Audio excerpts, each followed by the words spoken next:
E aí galera, beleza? Eu sou o Vitor Soares e esse é o Trocando Ideia. Hoje nós vamos falar sobre mediativismo e democratização da mídia. E para trocar essa ideia eu chamei meu amigo Carioca. Valeu, Carioca. E aí, irmão? Obrigado por ter vindo. Eu que agradeço aí, prazerzão estar aí para trocar uma ideia. Sempre maneiro. bom, sempre brigadão, cara. E o Carioca, cara, ele é um dos fundadores da Mídia Ninja e tá sempre no rolê aí com a gente, sempre nas manifestações, sempre nos debates, ele em todas, ele tá aí. Valeu, Tamo cara. aí, pô, muito legal.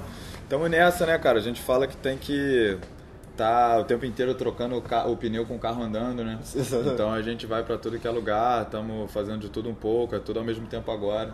É muita loucura. Enfim, né? a Mídia Ninja aqui no Rio de Janeiro teve dias bem excitantes, então legal a gente trocar esse papo aqui, porque a questão da democratização dos meios de comunicação e do mediativismo são questões que são cada vez mais fundamentais, né?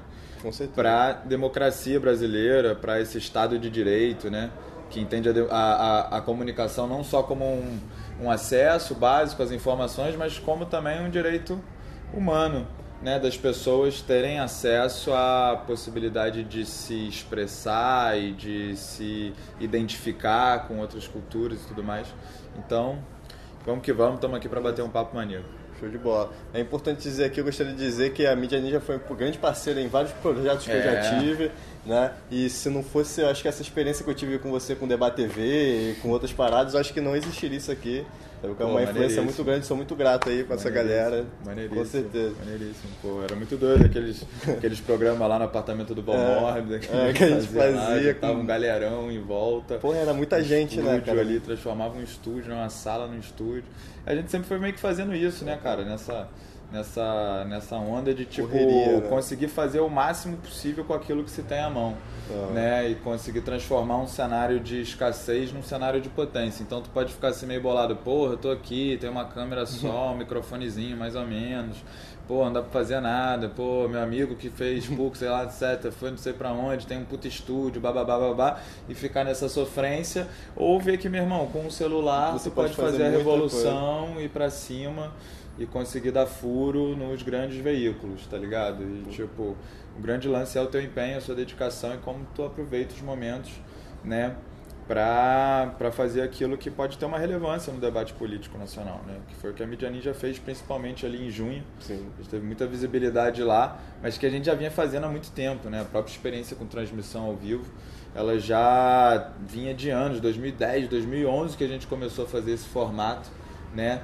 Como foi no Debate TV também, que a gente foi junto ali construindo, de botar algumas câmeras transmitindo, câmeras VHS, câmeras mini DV, câmera que estava quebrada, câmera de segurança, celular, na gambiarra, e a gente foi construindo de 2011 até 2013 uma série de programas ao vivo, né, até chegar no momento das manifestações ali, estar com o celular na hora certa, no lugar certo, para documentar aquela realidade que ainda estava distante das pessoas, né? Uma realidade que de certa forma até demorou um pouco para as pessoas conseguirem assimilar, e, enfim, estão digerindo até hoje o que foi junho, né, para o Brasil de uma forma em geral, mas já havia ali também um gap, né, uma distância entre o fato real, a informação e as pessoas, né, o público, e a mídia ali já diante de uma crise de intermediário que hoje, né, a gente ainda vê cada vez mais se agravar. Sim, e você acha que esse papel que a Mídia Ninja executou de passar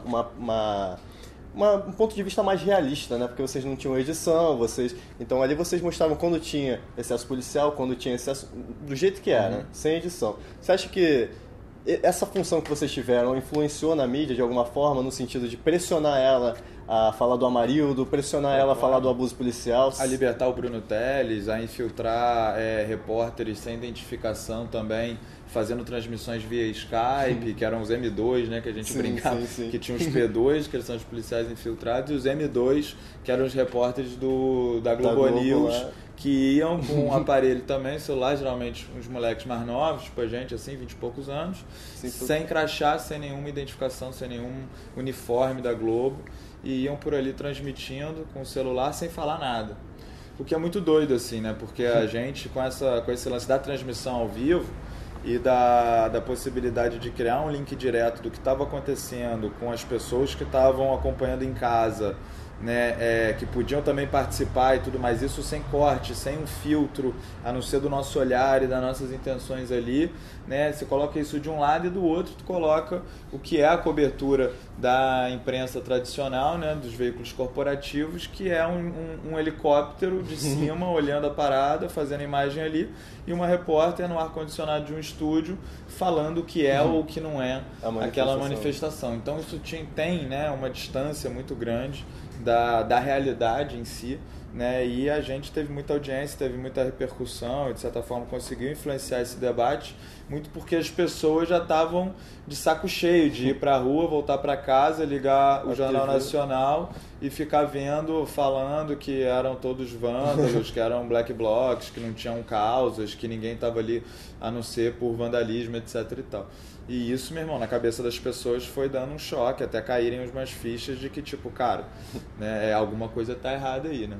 Com certeza. A mídia eu acho que ela foi muito infeliz, tanto que ela manipulou. Foi exagerado, né? Foi exagerado. Aquela cena tem duas cenas que eu acho fantásticas, a gente já usou elas muito em remix de vídeo, né? Uma é a da Atena fazendo uma votação online, muito que é boa, aquela, né, se você é a favor ou não é de manifestações violentas e tudo mais, ele toma uma lavada de sim. Ele até reforma a pergunta. E aí ele refaz, né? Não, acho que vocês não entenderam, vamos mudar essa pergunta, não sei o que, ele muda lá e zera e começa de novo, e ele, meu irmão, joga a toalha uma hora. E o Arnaldo Jabor, né, que falou que vocês não valem nem 20 centavos, né? Esses manifestantes que estão nas ruas, eles não valem nem 20 centavos. Passou 2 dias, teve que se retratar também, fez um outro editorial lá, enfim, falou de novo. Mas assim, eu acho que a gente acabou tendo uma influência muito grande nesse processo por estar em várias partes do Brasil, né?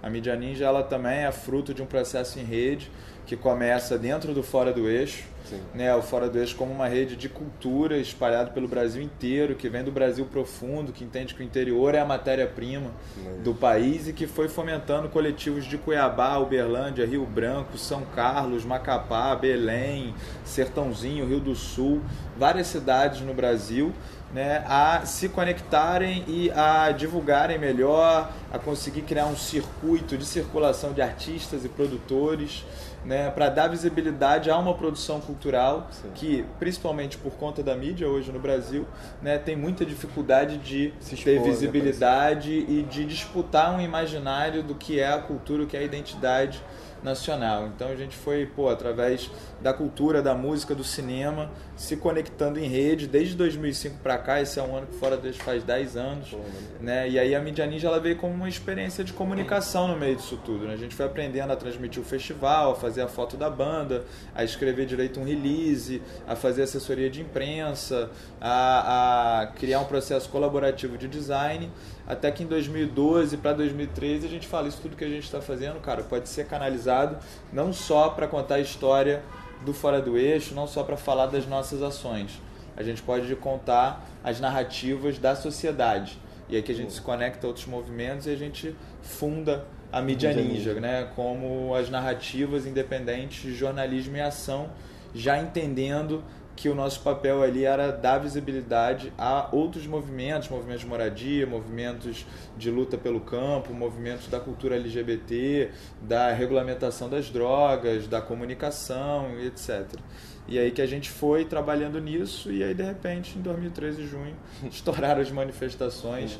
E vocês estavam lá. E a gente estava lá, eu brinco que é como se a gente tivesse ao longo desses anos construindo uma prancha enorme, ano após ano botando um pedaço, uma quilha, fazendo uma lasca ali, dando uma lixada, para que no momento de 2013 que veio o tsunami, a gente tivesse uma prancha para poder surfar. E foi o que a gente fez, a gente estava em vários lugares do país, conseguiu dar uma narrativa nacional do que eram as manifestações, né, de um ponto de vista muito mais próximo da realidade, do ponto de vista da rua, ponto de vista subjetivo de uma pessoa que estava vendo aquilo acontecendo, que estava falando seus sentimentos em cima daquilo, né, e que tinha a possibilidade da pessoa que assistia também interagir. Então é meio que uma coisa meio louca, assim, meio realidade virtual, meio realidade expandida, né? A galera que tá em casa fica nessa pira, né? Pô, vai para um lado, vai para o outro, pô, pergunta para fulano tal coisa, tu se sente ali quase como um personagem, assim, da parada, é muito doido.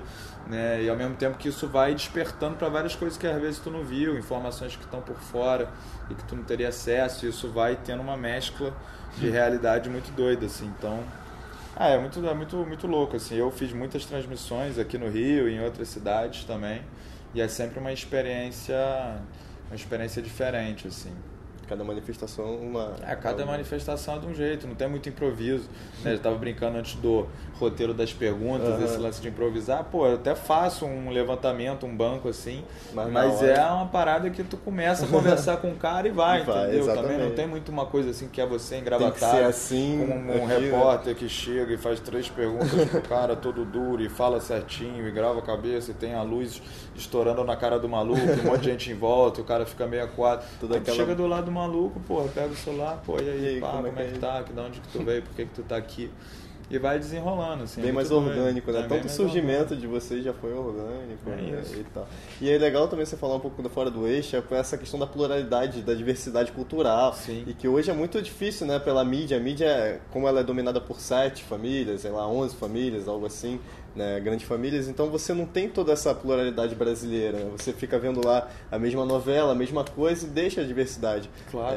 Você conversa hoje com uma pessoa do Rio Grande do Sul, por exemplo, com o sotaque dela, ela quando vê a televisão ou vê alguém imitando o sotaque dela, ela acha estranho, porque não está nem acostumada a ver, porque você vê Carioca e São Paulo.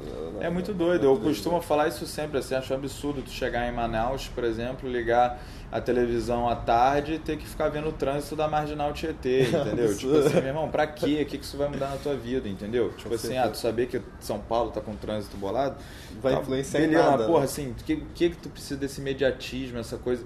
E é muito fechado, né? No eixo Rio-São Paulo, assim, a gente foi se preparando ao longo de anos e anos para conseguir chegar no eixo Rio-São Paulo representando ou tentando criar conexões com o interior, né? A gente, de certa forma, não vem pra cá simplesmente, enfim, a gente até recebeu algumas críticas, fora do eixo, mas no eixo, como assim? Como é que funciona? Porra, é essa? Mas é fora do eixo, mas tá dentro, lá tem São Paulo, tá no Rio? Não é que, meu irmão, não é que é um fora do eixo simplesmente geográfico, ele é ideológico, entendeu? É um fora do eixo político. A gente está aqui para posicionar causas que, inclusive, no eixo, existem vários foras do eixo. Tá. Né? Afinal de contas, o que está acontecendo lá em Santa Cruz? O que está acontecendo lá em Realengo? O que está acontecendo lá em São Gonçalo, lá em Duque de Caxias? Essa realidade mesmo aqui para o Rio de Janeiro, ela é desconhecida. Sim, claro. Né? Enfim, então tem vários eixos dentro dos eixos.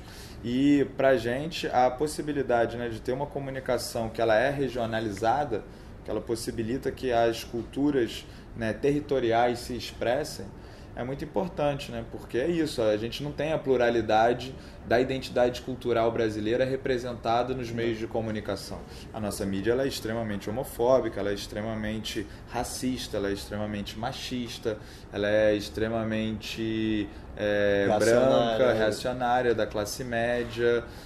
Enfim, todas as telenovelas, os personagens são ricos, são brancos, são bem-sucedidos, ou enfim, reproduzem uma série de estereótipos que, meu irmão, é o que faz uma porrada de mulher apanhar todo dia, é o que faz uma porrada de travesti ser assassinado, faz uma porrada de crimes bárbaros contra o ser humano ser cometido todo dia. Então, a comunicação, a mídia, ela é um setor extremamente importante para a sociedade, né? Para além da questão da informação e do acesso à cultura, etc., ela compõe identidade, né? Ela compõe uma noção de mundo, né? Na sociedade, e disputa o senso comum. Né? E esse senso comum, ele é uma parada que hoje no Brasil é muito sinistra, né? Assim, a gente estava falando antes, tu pega a maioridade penal, por exemplo, né, cara? Hoje saiu, né, uma pesquisa da Datafolha que é de 87% dos brasileiros são a favor da redução da maioridade penal. Aí tu fala assim, 87 é gente pra caralho. Aí tu fala, onde é que estão essas pessoas? Grande parte dessas pessoas estão na periferia, estão nos centros de baixa renda, estão em lugares, né, de favela, de zonas de risco e tudo mais que é a classe média baixa, que é a classe baixa, que é, né, as pessoas pobres desse país, né, e grande parte dessas pessoas são favoráveis à redução.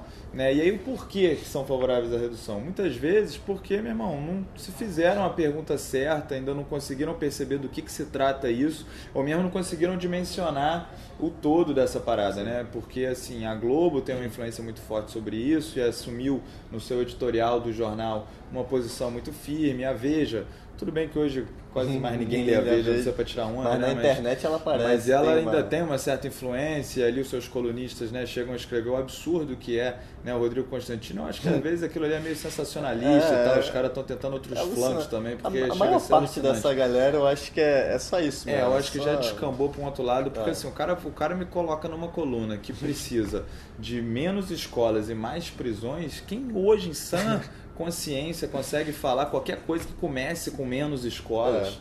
Tipo assim, é óbvio que o problema do Brasil é um problema de educação, basicamente, né? Um problema que aos poucos tem se tentado, principalmente nos últimos 12 anos, de governo federal, criar outros processos de inclusão, de entrada, principalmente nas universidades e tudo mais, que deu uma misturada nas cores, né?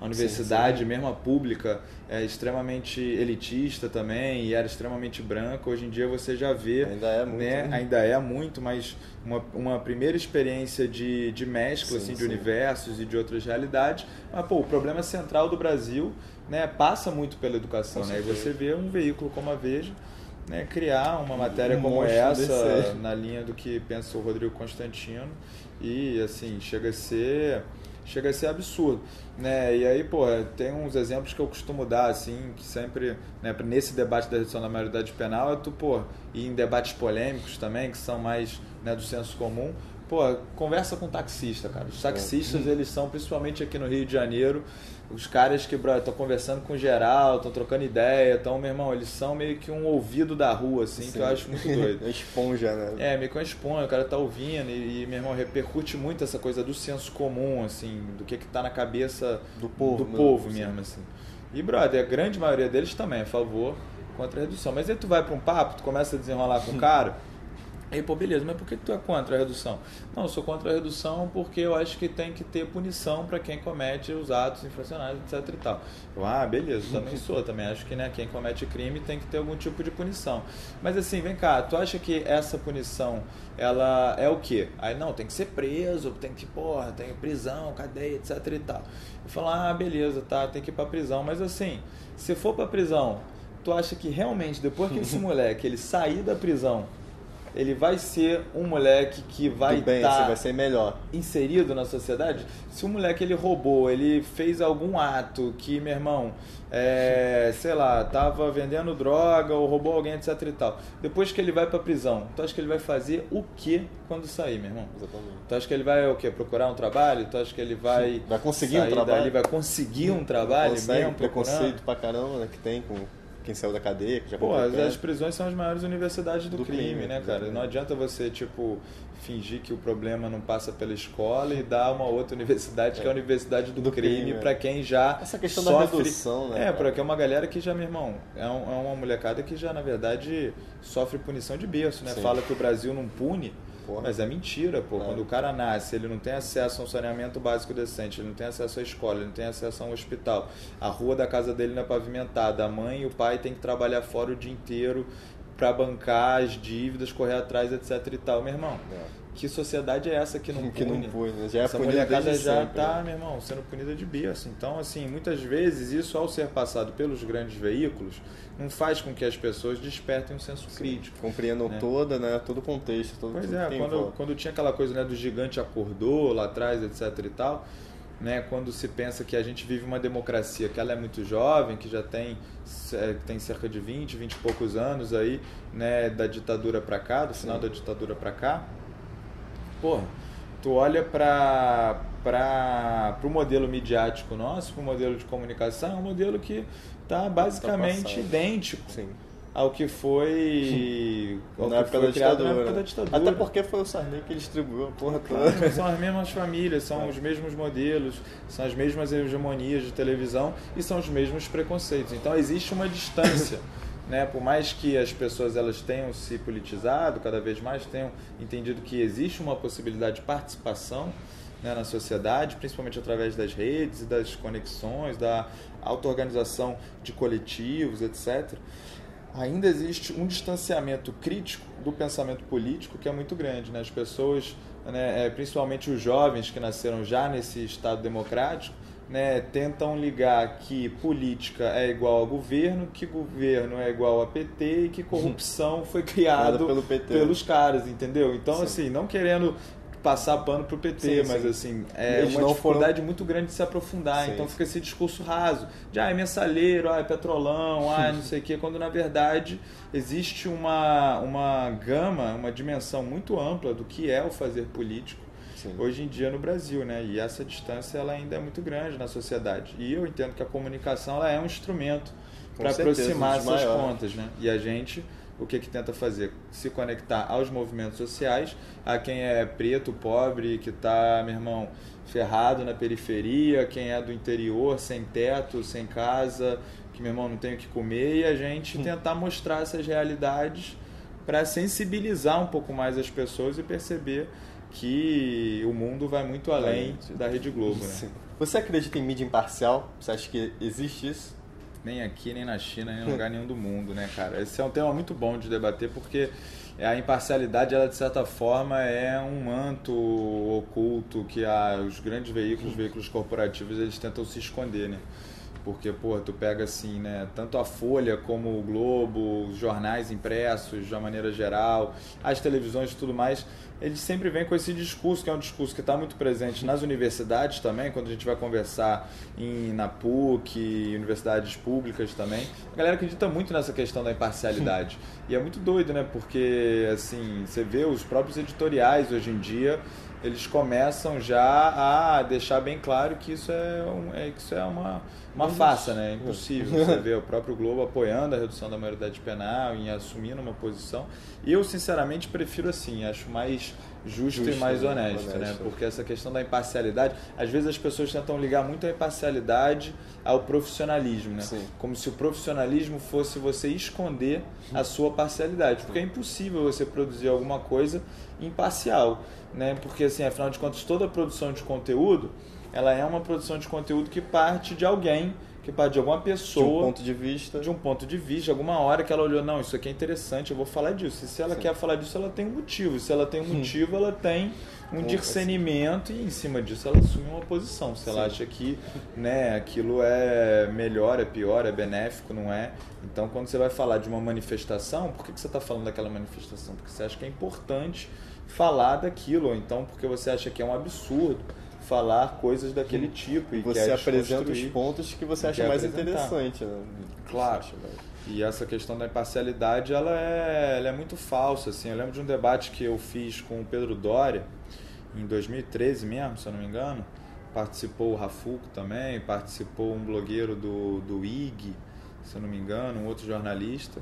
E a cara de pau do maluco ao falar que você, por não ter um diploma ou por não ter, saca, tipo, uma mega estrutura do teu lado e tudo mais, você não é jornalista. Que você não é jornalista, que você não é profissional, porque você também não é imparcial, que se fosse assim, né, seria muito fácil. E aí a gente pegou a capa do Globo, se eu não me engano, de 17 de agosto, não vou lembrar agora, de outubro, 19 de outubro, que depois que tiraram o Ocupa Câmara em frente ali, né, da Câmara ali na Cinelândia. Sim.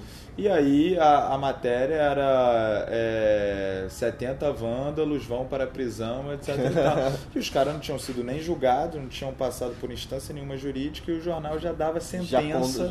Então, mais do que ser parcial, não ser parcial, hoje em dia a gente tem uma mídia que julga. Sim. Uma mídia que atua diretamente no judiciário. Você pega, por exemplo, o processo dos próprios garotos que estavam sendo investigados aqui, os 23. Com relação aos 23, ao processo, né, da COP e tal. Sim. E, pô, a defesa, né, os procuradores, etc., eles tiveram acesso ao processo depois da Rede Globo. E a Rede Globo divulgava ainda como uma fonte que era do processo com exclusividade, falando exclusividade Rede Globo, e pum, dava a fonte. Então, assim, tendo uma pachorra cara de pau de mostrar a influência que tem, né, ao criar essas que são sentenças. Pô, lá em julho de 2013, a gente presenciou o caso do Bruno Teles. Sim. O caso do Bruno Teles foi um caso exemplar disso daí, porque, pô, o cara foi preso, né, na manifestação do Papa. Ele estava no cordão de frente, né? Foi detido, tomou taser, choque, desmaiou, acordou.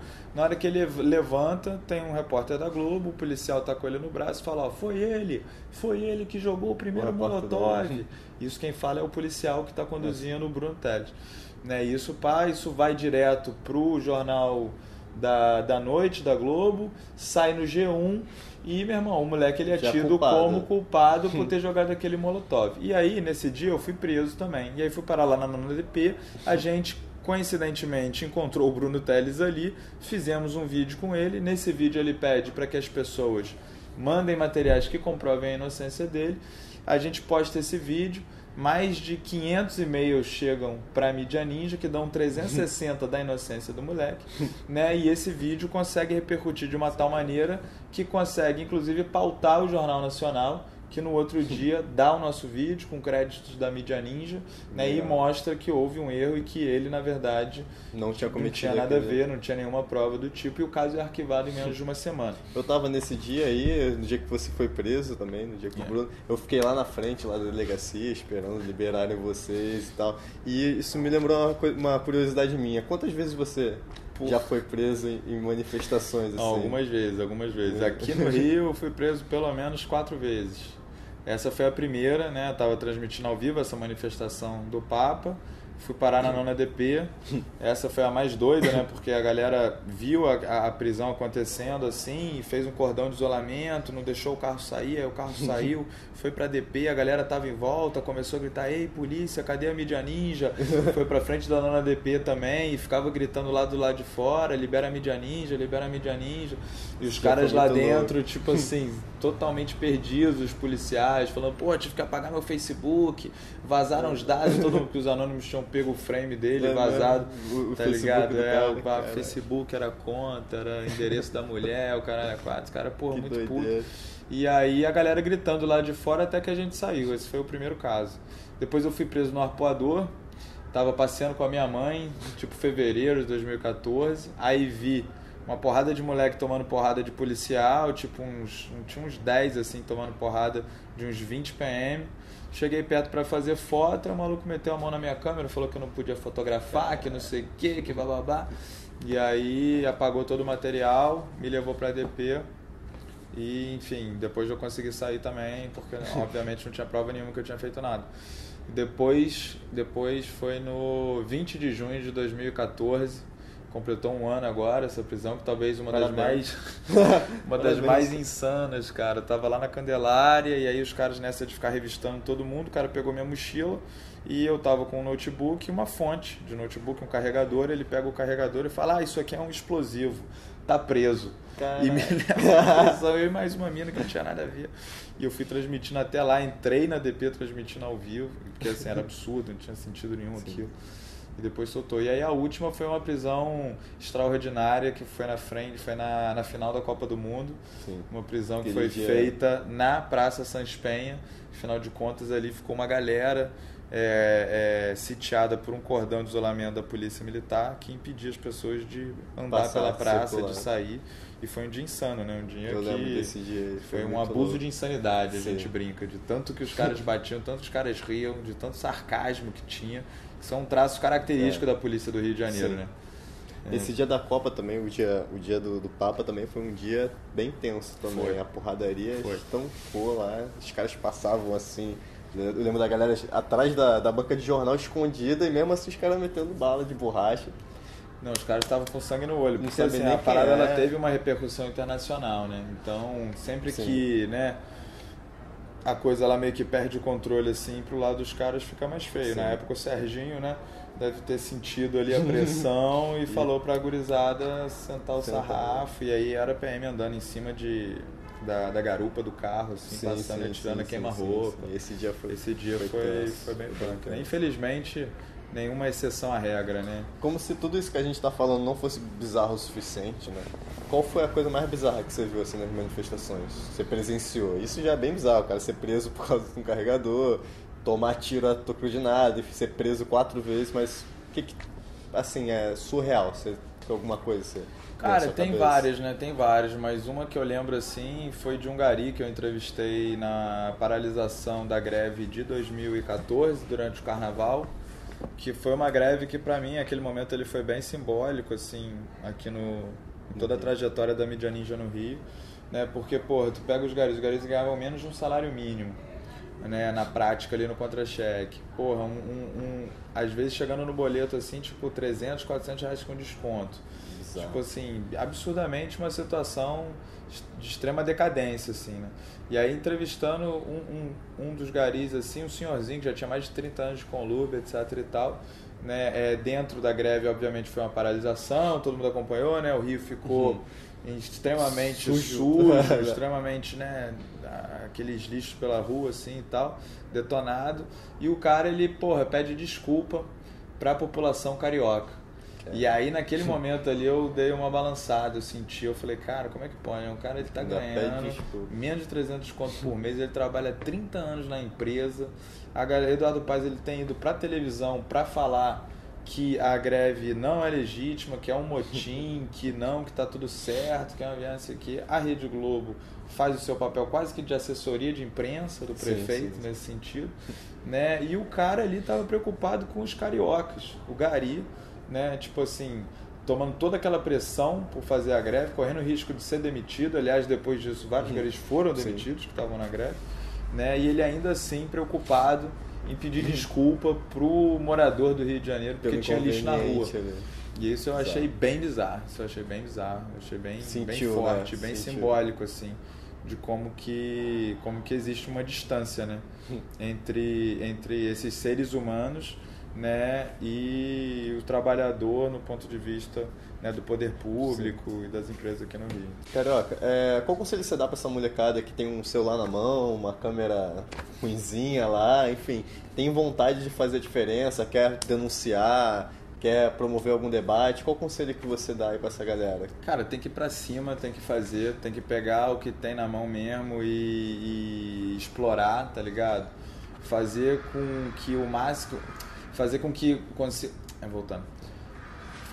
produzir o máximo possível com aquilo que está ao alcance da mão e principalmente se conectar em rede, se conectar com outras pessoas que estão fazendo. Afinal de contas, hoje em dia tu não faz nada sozinho, né, brother? Certeza. Então, tipo assim, a nossa experiência, ela é uma experiência coletiva.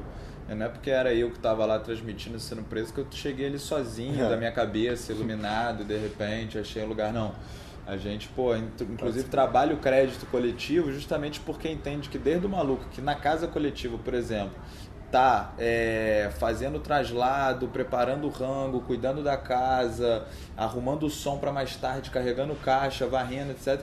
Isso tudo faz parte do mesmo processo que culmina em ações como essas, assim, né? Isso dando um exemplo mais particular, mas no geral, hoje em dia tem várias iniciativas, né, de comunicação independente espalhadas no Brasil, né? A gente brinca, né? Inclusive a gente não inventou nada, muito disso já estava em curso, a gente só pegou, conectou em rede e conseguiu dar visibilidade, mas hoje aqui no Rio de Janeiro tem o Voz da Baixada, o Papo Reto, o Voz do Alemão, o Papa Goiaba, o Maré Vive, tem vários coletivos do próprio Calixto, né, que estão produzindo conteúdo, que tem uma produção independente, que estão conectados com a periferia, que estão nas favelas produzindo conteúdo, né, e todos conectados entre si, todos conectados em rede, muitas vezes com uma produção que ela tecnicamente precária, é uma câmera simples, é um microfone, mas hoje em dia tu faz muito tipo isso aqui, microfone, tipo isso, né? Mas que tem uma possibilidade de produção que é muito doida, assim. Então, eu acho que o principal é essa conexão em rede. Hoje em dia tem uma experiência muito legal que é dos jornalistas livres também, né? Que surgiu, tinha falado antes, que surgiu lá em São Paulo, mas que hoje já tem se nacionalizado e que é uma experiência muito legal, tanto da conexão dos coletivos independentes, né, com também os jornalistas que estão dentro do meio... Da oligarquia. Estão dentro da grande mídia. Do meião, da grande mídia e que tem uma visão mais progressista, uma visão mais libertária, que querem produzir com autonomia, que tem uma noção também de como que funciona Sim. por debaixo dos panos, por dentro, né, do sistema da mídia corporativa e que, estão antenados com um novo modo de produção, né? Então, eu acho que o principal, a galera que quer fazer, que quer produzir, que quer botar a mão na massa, é ir para cima com vontade e se conectar com quem mais está fazendo também. Então, galera, se você gostou do vídeo, inscreva-se aqui no canal, curta esse vídeo. Eu acabei de lançar o site aqui do canal, www.canaltrocandoideia.com.br. Acessa lá que lá tem todos os vídeos, conta um pouco de como começou aqui e tal. Quero agradecer o Carioca, obrigado Carioca por participar. Eu gostaria de agradecer a Livraria Grama por ceder mais uma vez o espaço aqui, pelo apoio que tem dado pra gente. E se você quiser mandar alguma sugestão, envia para esse e-mail aqui, ó. Beleza? Valeu, até a próxima.